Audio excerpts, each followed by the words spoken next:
was Girl, in the cut it out. 79? I want to be your I want to be your man. I can't take the credit for that. That's another young lady by the name of Nicole Cottom, who was with the group Zapp for several years, and so I have to give her props on that.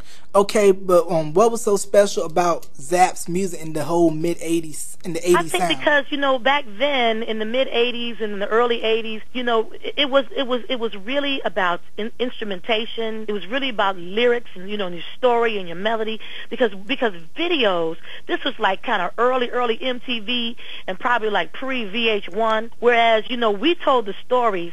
We created the video in your mind using these tools, using the music, the melody, you know, using our stories.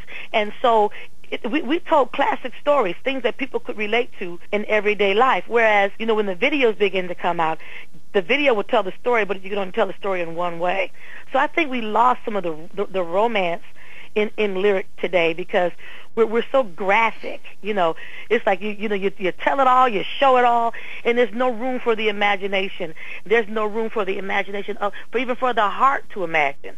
So I think, you know, that's one of the elements that's really missing in music today. That's definitely right, because like we said prior to this interview that I grew up listening to Zapp and your music, and I have my mom and family to blame for that. Back during the days where you had the Miller Dream and Draft gold bottles and the Shook Smart Liquor Bull and the Billy D. Williams hairdo and all of that good stuff. So it's definitely that music invokes a certain time and place. But you know, Jay, another thing too is like music back then could really, sometimes you might have a situation that you're going through in life, or you know, a guy might have broke up with his girlfriend or whatever, but if you could not find the words to express what you were feeling, you could look through your records, you know, your albums, you know, not CDs back then, but your albums and your 45s, and you can look and find something that could really express what you're really feeling in your heart, and you don't have the words to express it, but you could put that song on to express, like, bet you by golly wow, you're the one that I've been waiting for forever, and ever will my love for you keep growing strong. I mean, some serious, strong lyrics, you know. And today I just think that I like a lot of the music today, but I think that back in the day, you know, people call it old school. I just call it school. Right, definitely that. So how do you feel about the crop of new female singers today? I think there are many talented female singers today, and like, you know, you've got Beyonce, who's an awesome singer, songwriter, producer, all-around entertainer. Janet Jackson, all-around entertainer. Mariah Carey, I love her vocals, singer, songwriter, producer, all-around entertainer. You've got I'm really enjoying. I love Mary J. What I love about Mary J, what I've always loved about Mary J, is that she sings from, you know, see what comes from the heart reaches the heart, and she sings with everything she has. Her singing is very organic. It comes from a real place, and that's why you feel Mary J like you do. I'm very excited about Keisha Cole. I love her vocal. You know, Lil Mo, I think Jennifer Hudson, I can't wait for her CD to come out. There are just a lot of young, talented, I'll speak to the female artists that are out there, and what I try to do is and when I encounter them, I try to do for them what a lot of the great veterans did for me, like your Patti LaBelle's and your Gladys Knights. They would encourage me.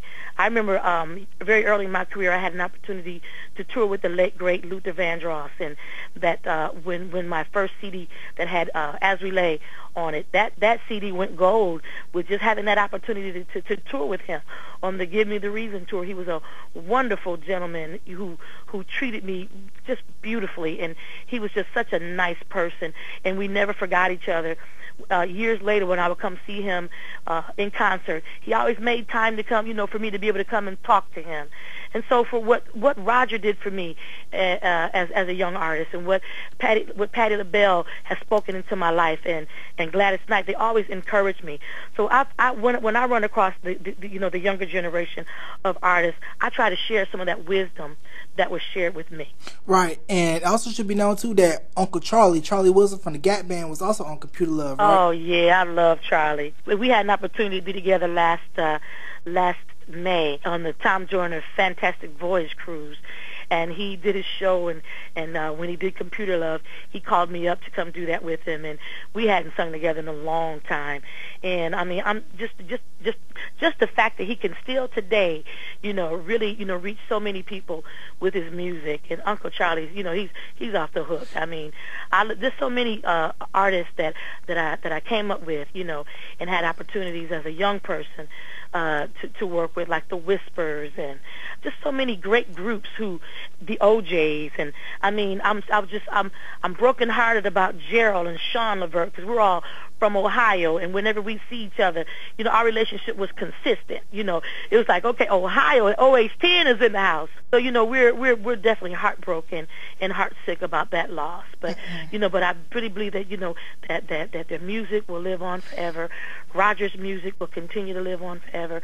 And it continues to live on because people like us who love them, we don't forget and we celebrate them. Right. Now, what is it about contemporary gospel music that has an R&B sound? Because I noticed, in listening to several tracks of the Winans, Commissioned, and various other contemporary gospel groups, that it's kind of like you have a gospel feel, but it kind of has the pulse on what's going on in the R&B world at the same time. Well, sweetheart, we are really a culmination of everything that we are, everything that we've heard, And for me, the R&B sound, even on some of my cuts on my new Soul Food CD, it still has that R&B thing, because that's a part of who I am.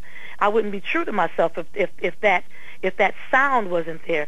We even have some remixes that have talk box, because that's who I am. I think that it would, all my records still sound very much like Shirley Murdock, But what's so awesome about the contemporary music is that God loves us so much that He wants us to get this good. See, gospel just means good news. Some people hear the word gospel and they get nervous and jerky. Oh, they're gonna preach to me. But the good news is that God is not mad at you. That's the good news that I preach. And so I don't care who you are, what part of the world you're in, what walk of life, what social status you're in. Everybody can use some good news in their lives. And so the awesome thing is that God doesn't want the world to be lost. He wants the world to be reconciled back to Him. He wants the world to be saved. And gospel music, because we've got contemporary, we've got traditional.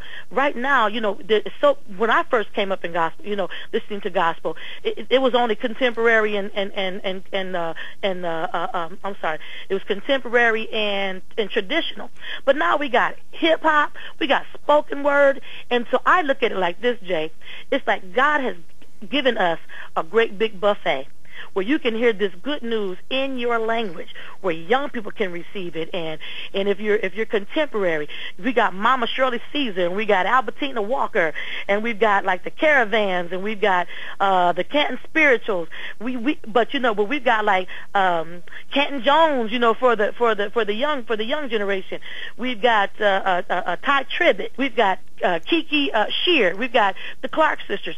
So it's like a great big buffet. Yep. And if you don't like green beans, baby, move on down to the broccoli. Whatever you do, go ahead and eat and enjoy. But I have a new CD out called Soul Food, and it's very much like that. It's whatever you need is on there. There's praise and worship. There is songs of encouragement. My biggest single that's nominated for a Dove Award on the as Urban Song of the Year is a song called "I Love Me Better Than That." And it deals with issues, because I've always sung about life. It deals with, if you've been verbally or physically abused, if you've had your dreams taken from you, if you had your hope taken from you, that you need to understand that God loves you and that He made you on purpose with purpose. And He's got some stuff for you, but there's some things in your life that's blocking the flow. So, baby, you might need to roll the root of your life from some people in your life, some situations in your life, and you got to love you better than anything that will stop you from being the person of destiny that you were called to be. You got to take back your stuff, take back your family, take back your dreams, take back your hope, take back your keys, whatever you got to do. But it's a song of encouragement. It's a song of empowerment, and I think that we need that.